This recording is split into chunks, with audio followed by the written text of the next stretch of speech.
down, you're slow. Come settle down, settle down. Let loose your glow. Come settle down, settle down. Oh, April, I'm so excited to be talking to you today.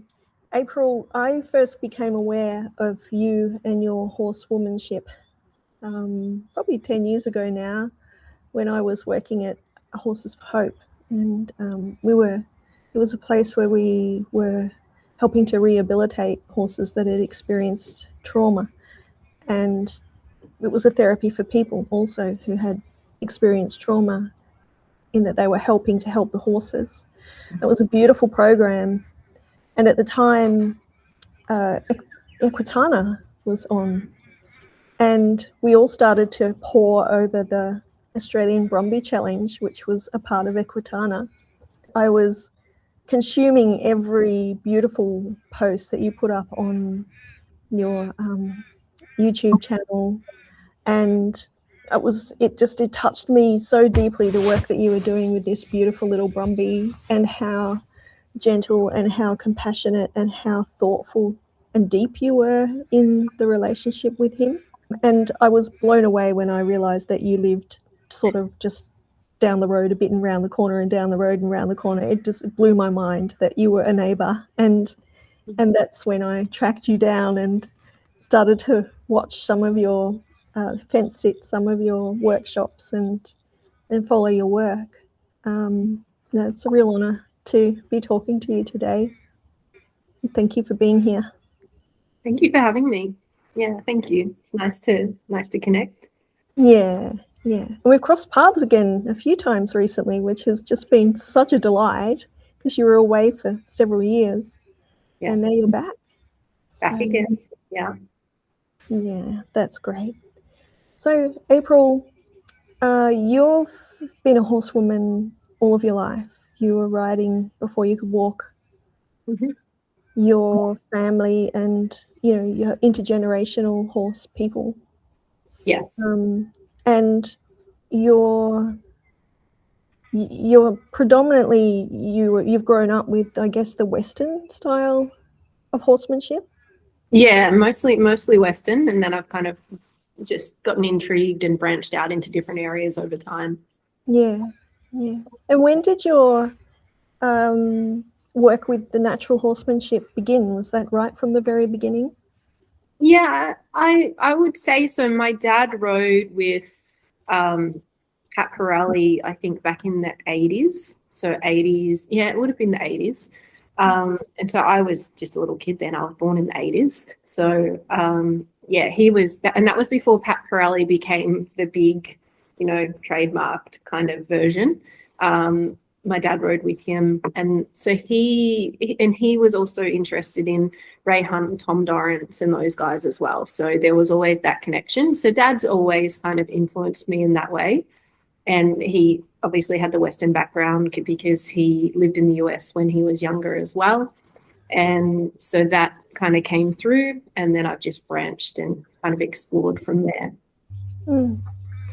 So what can you talk about as far as how, well, here's the question I have for you. Mm-hmm. What is your spiritual relationship with horses? Oh, straight out of the gate. That's a big question. That's a really big question.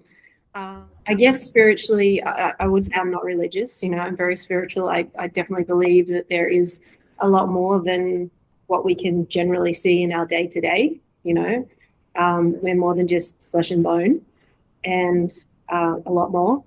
And so I see the horses as part of that. I see everything as part of that energy field. And horses just, I feel like they're in my blood, intergenerational kind of connection with horses, but I feel like they're a big part of my soul connection and part of my journeys over possibly lifetimes. I feel like this is not my first time connecting with horses, having a life with horses. They just feel like they're part of me. And, hopefully I can help them in their journey as well. So does that answer the question in a way? Oh, yeah, absolutely. That just took me right to question number 3, actually. And that is, it touches on what you were just talking about, how these threads of connection with horses have traveled across long time. You know, horses and humans have been in relationship for longer than we can imagine. And, you know, as you know, I'm very, very interested in the animate aspects of life, and how we can travel, you know, through time, through these ancestral connections. Yeah. I really was interested in how you see our relationship with horses moving into the future in that sense. Can you sense a shift, I guess, is what I'm asking. I can. Yeah, I definitely can. It concerns me. Oh, I could ruffle some feathers. It's okay. I do sense a shift, and there's a really good shift. There's more awareness for the horse as a being, you know, that has thoughts, feelings, you know, preferences, things like that. I see that shift, and you know, it's nice that we're moving away from some of the more outdated training methods and things like that. So I think that's a real beneficial shift. I'm concerned that we could almost swing too far in terms of there is, you know, there's talk about banning riding horses and banning keeping horses in captivity and things like that. And I think we would lose a lot in that. You know, I feel like if done right, horses really love to be with us. They love interaction. They love to go for a ride. They love to, you know, learn things, express themselves in these beautiful ways that we've learnt to engage with them and help them to express themselves. You know, dressage, high school movements, things like that. Not saying that it's all good. Just there are, you know, those elements that I think that they can love in the right context. Yeah. And I think by swinging the pendulum too far to we need to give them complete autonomy and we're not to ride them and things like that, I think we would miss out on the magic that's been with us for a very, very long time. Yeah, absolutely. And having ridden horses myself, you know, a lot when I was younger, I and you know, I guess in a very disciplined way with show jumping and, you know, all those kind of genres of riding. One of the things that I really loved was reaching a point of communication with the horse that was almost intuitive. Like you only had to think about what you wanted and that horse was on it, because we were so in sync and it was just magic. And yes, you can feel the excitement and that love of what we were doing together. You know, it's very special. Yeah. And I think you're right. If we can keep that aspect and move forward in a new way, then not to, you know, sort of jump off the wagon completely. Yes. Yeah. That feeling's like a drug. That feeling is like you chase that, and that's, you know, you're chasing that dragon of that moment. And sometimes, you know, I spend hours on horses every day. And if somebody said, "Oh, what was the highlight of your day today?" You know, sometimes it would be, "Oh, well, it was that one stride."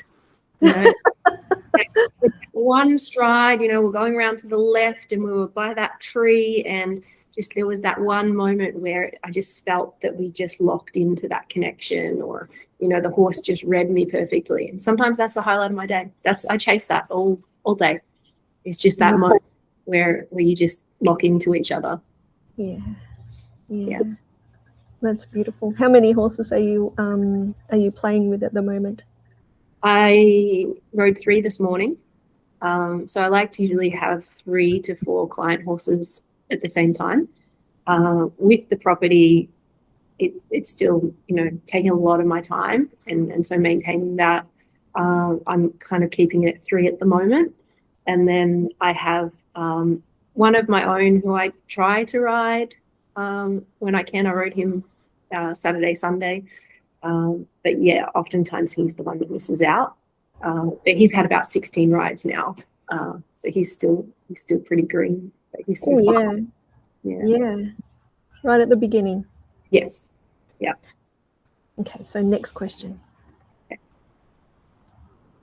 How can horses move us personally into a sense of freedom? Oh, great questions. Really great questions. Well, if we can look at it in a number of ways. Like if we look at it more from a science perspective, what science is showing us is co-regulation.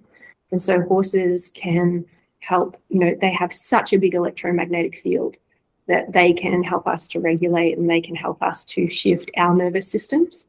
And I feel like there's other things, and that's just the science that we're aware of so far. But I think just in being around them, if we really allow their energy to access us, we can experience that freedom and that joy and that expression, and the power of the horse. Like, they are so powerful. And, you know, ever since I studied psychology in high school, you know, they talked about Freud and, you know, what he would say about young girls and horses and women and horses. And, you know, he tied it all into this sexual nature. But I think for girls and women, horses are power. They're non-judgmental. They're, you know, we're so powerful when we, you know, are on a horse's back and that horse is with us. Mm-hmm. It's something that society, you know, over the last few centuries possibly has not allowed women to have. And, you know, the horse gives us so much power and freedom if we allow them to. How can we recenter our relationship with horses at this point in time with compassion, and really bring compassion to the center of how we move forward in our relationship with horses? I think we need to look not just with horses. I think that's a systemic issue, and the world is such an intense place right now that I feel like the microcosm, you know, reflecting the macrocosm, that kind of interrelated nature of things.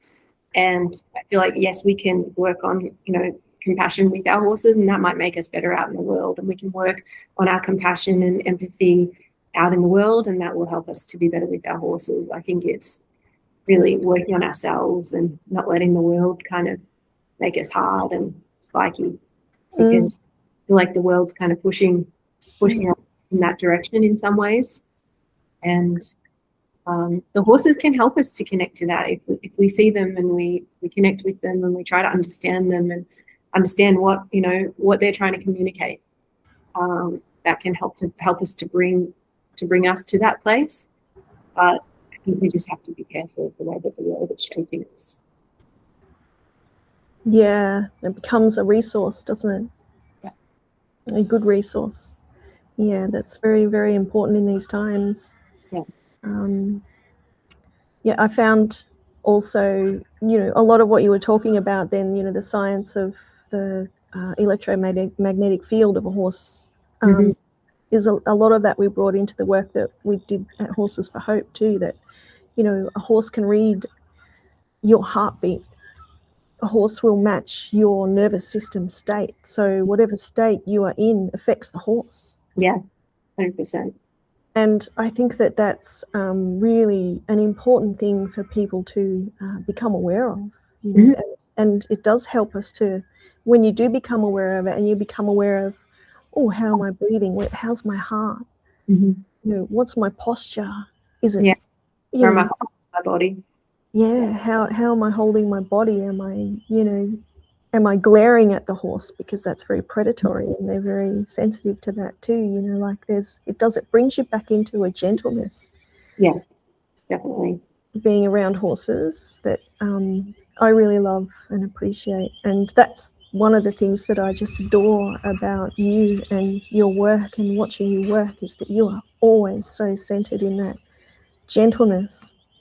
And yeah, you have great boundary, because that also is really important. And it's not that it's a dominance, it's a sense of safety for the horse that's a herd animal.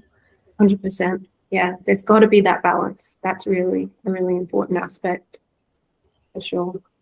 Do you want to speak into how you use that in your work, how that comes through in your work with the horses? Yeah, the centeredness is something that has definitely been a journey over the years, you know, learning to leave everything else in my life behind when I'm working with the horse, and trying not to let that become part of the conversation with the horse, because they are so sensitive, and learning how to regulate my energy to match the horse. Like I might be working with a really dull horse and need to have big energy and very, you know, elaborate kind of cues and things, and then I might put that horse away and get the next horse out, and I might have to be very quiet and very soft. And so learning to not only stay centered but also regulate my communication, the way that I communicate with the horse, has been really important. And boundaries are important in any relationship, healthy boundaries. I think that sometimes boundaries, especially when I, you know, talk about boundaries with horses at clinics and things like that, I think sometimes people get a little bit offended because they don't understand that boundaries actually can be a loving place. Like boundaries does not have to be mean or harsh or critical. Boundaries are just creating a safe relationship. And I think that's important in, you know, human to human interaction, horse interaction, all that kind of stuff. I love to cuddle and kiss on my horses, but it's when I can see that it's a good, safe time for us to do that. I don't allow my horse to just barge into my space and demand a cuddle, because they might do that when I'm off balance, or, you know, they might whack me because they're just not thinking the same way we are, and we're not built as strong as they are.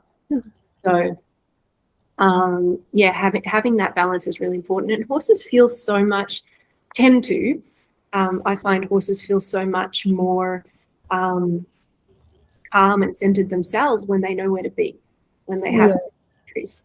I feel like sometimes a lot of horses that are really unsettled, a lot of that can be helped when they know where to be and they know what the expectations are of them. Absolutely. Yeah. And you know, I guess, you know, horses are very adept at having a leader, because there's usually a leader in the herd, you know, and if they've got a good leader, they feel safe. Yeah. You know? Yeah.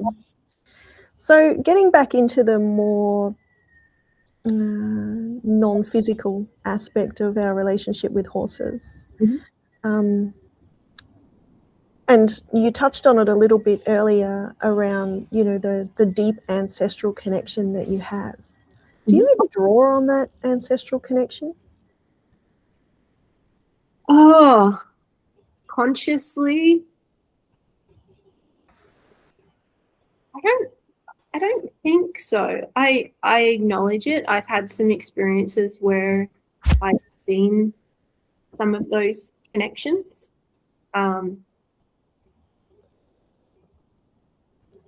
And I think I sometimes try and call in, like when I'm stuck with a horse, I try and kind of call in more knowledge, and I ask for understanding, and I ask for insight. Oh, I love that. And you get that you get that response. Sometimes it's not like, here are the answers. It's not like a download, but sometimes I feel like just by opening myself, it allows something to maybe trickle through. And, you know, I often ask for help for that particular horse. If I've got a troubled horse, I will be asking for support for it and understanding for it. And its journey, because there's some really troubled horses out there. There are some horses that really need help, and I'm concerned for their life, you know, and the quality of life that they will have in the state that they're in. And so, yeah, sometimes I'm calling in help from other places. Yeah, yeah. From what I understand from having, watched a lot of what you've done and spoken about is that, help and assistance for horses that are struggling in a human world, because they're very much in a human world. Yeah. And their thought systems are much different to our thought systems, and we tend to just expect animals to just know what we want, and and we can be very demanding around what it is that we want. And I really love how so much of your work is that, I guess, regenerative.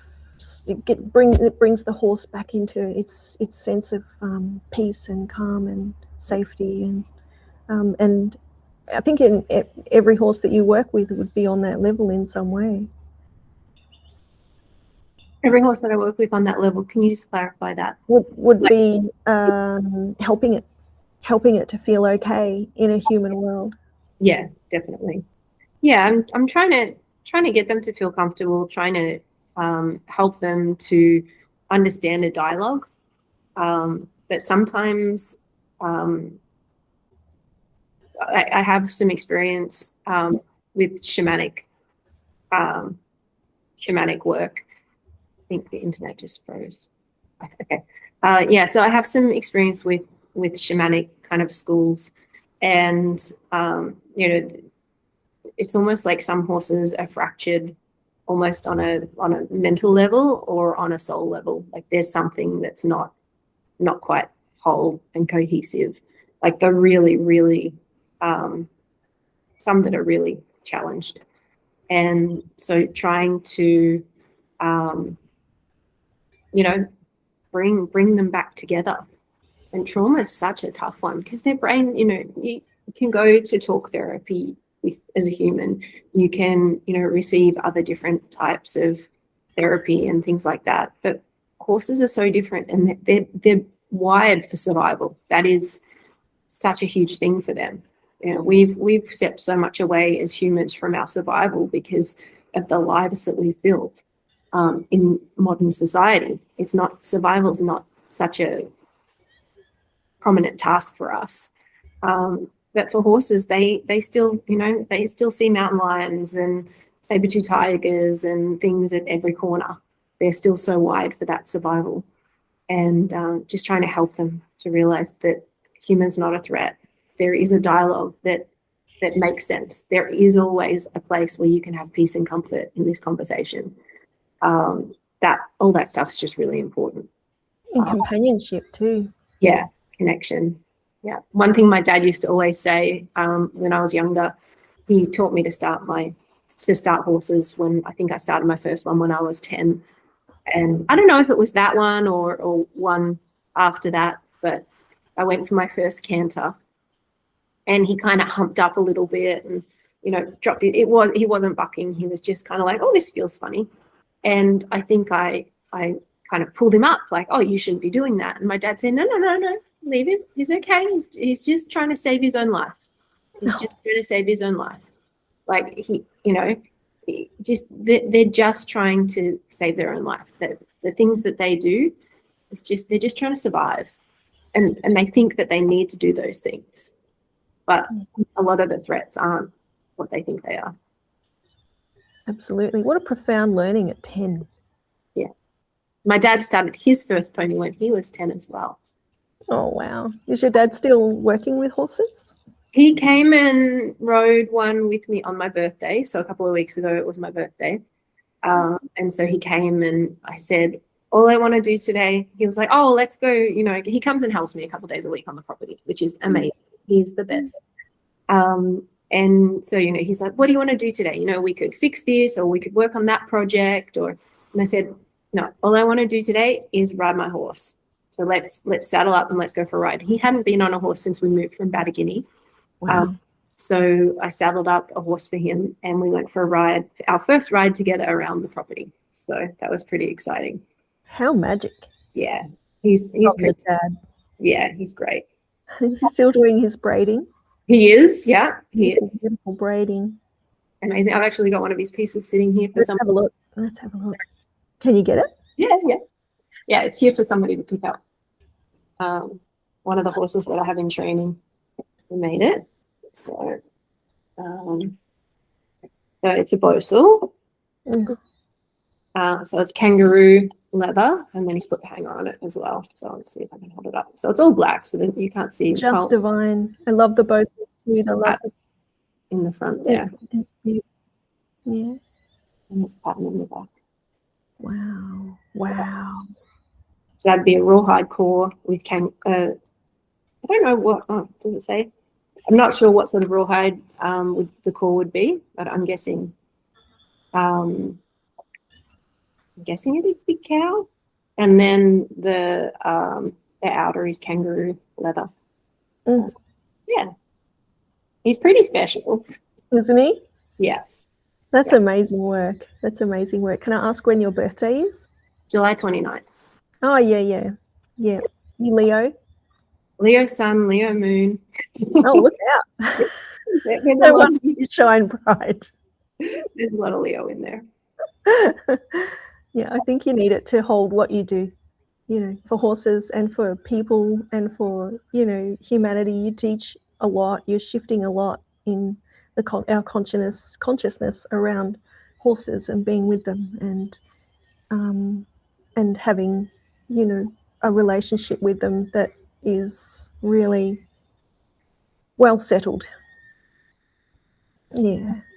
So April, was there anything else that you'd like to share before we finish this conversation up? I feel like I could talk to you forever. Let's do that. Nothing in particular. I'm happy if there's anything else you want to ask. I'm happy. All right. Yes. Okay. So here's one.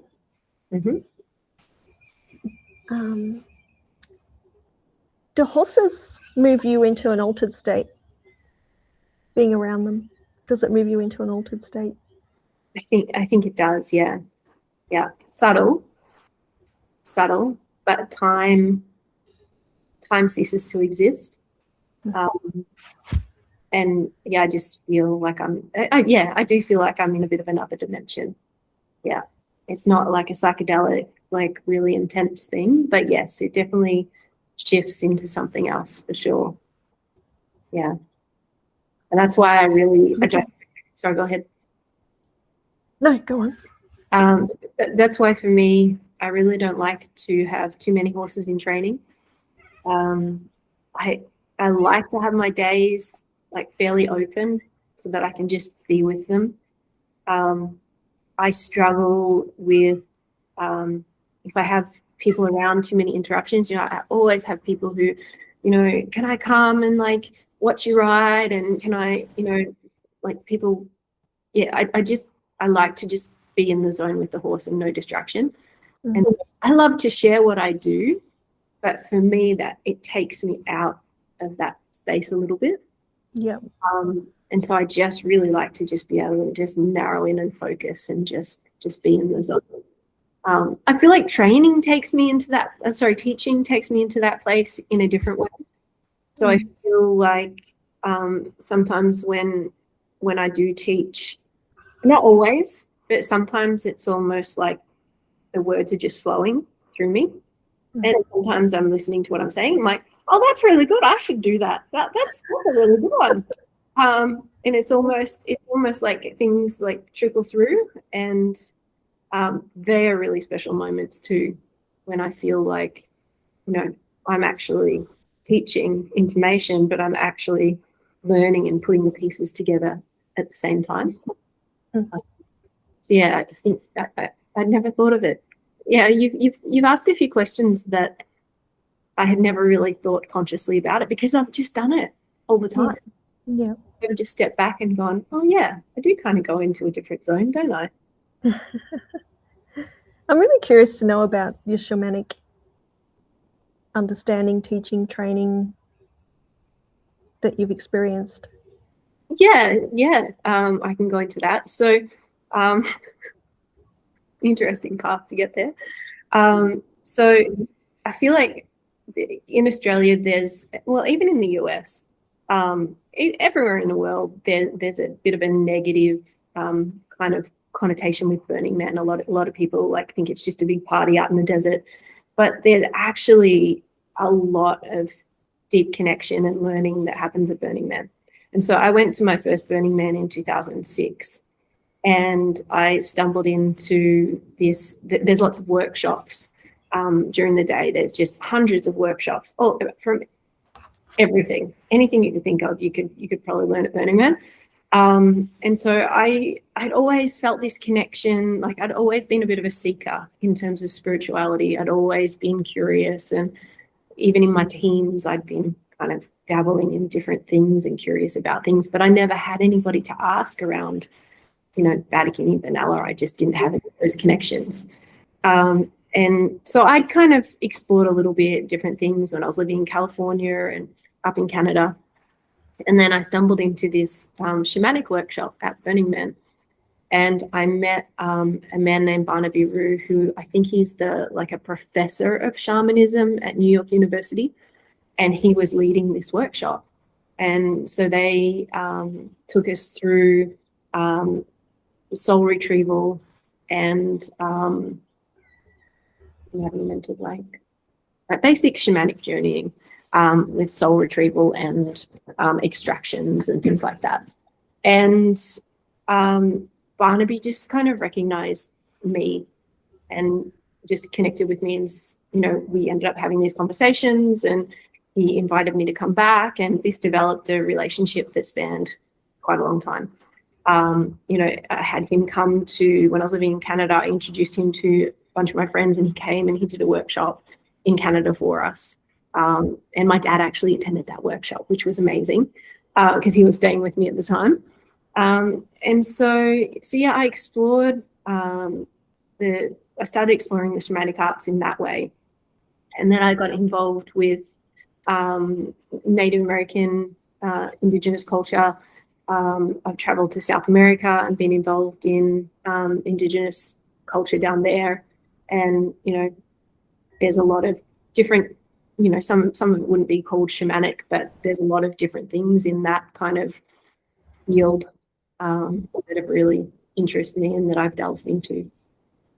And I have no doubt at all that they weave their way through all that you do. Yeah. Especially with the horses. Yeah, they're definitely a huge part of who I've become and helped me to work on myself, which has made me better for the horses. And all that time, there was a time, I think 2 or 3 years, when I didn't even get on a horse in my 20s when I was living in Canada. I just walked away from it all for a while. And yeah, I was competing over in the States and I just needed a break. So I went and that's when I got involved in all this other stuff. And part of me is like, if I had stuck with it, maybe I'd be doing competition training, and it'd be a completely different path. But I wouldn't be the person that I am now without delving into all of that stuff. And I feel like I'm a much more, there's a lot more layers now, and I have a lot more to draw from than just, being a horse trainer and having just done that my entire life. I feel like I can bring so much more into my work, and it helps me with people as well. Like it really helps me, not that I offer anything like that to people, but it just helps me understand when interacting with people. I feel like I might be able to see some things that intuitively I can see things, and sometimes I can then see how that's interacting with the horse, and subtly try and help with that without too much interference. Yeah. Big picture work. Sorry? It's like you're seeing the bigger system around this relationship. Yeah, I think it helps with that. Yeah, that's fascinating. Thank you so much for sharing that. That's why I have these conversations, because I think it's really, for me, it's really important to normalize, and realize that I think a lot of people tap into this. Yeah. But it's not acknowledged. Mm-hmm. Mm-hmm. And so that's a big part of of the work that I do is just trying to give people the opportunity to, well, normalize it. Yeah. A bigger way of being. Yeah, I think, and personally, I think it's much needed at this point in time. It's innate. Yeah. So thank you very, very much. How can people research the work that you've done and the work that you do? So my social media is probably the best way. So Instagram, Facebook is probably the best point of contact. I will get that. Sorry. Under your name? Yeah, April Harvey, Natural Rhythm Equine. So if you put in April Harvey, it should come up. I kind of drift in and out of posting, but I am making an effort to get back into it. I haven't been sharing so much of my training thoughts and philosophies. I write a lot of posts in my head, but they never actually get put down. But I will probably get back into that a bit more now that I'm more settled and stuff. So, please do. I can just fangirl all over again. Yeah, thanks. All right, April. Really beautiful to talk to you. Thanks so much for sharing your deep and profound wisdom around humanity and horses and that combined relationship that's so long time. Thank you. Thanks for having me, and thanks for the great questions. To pass us by.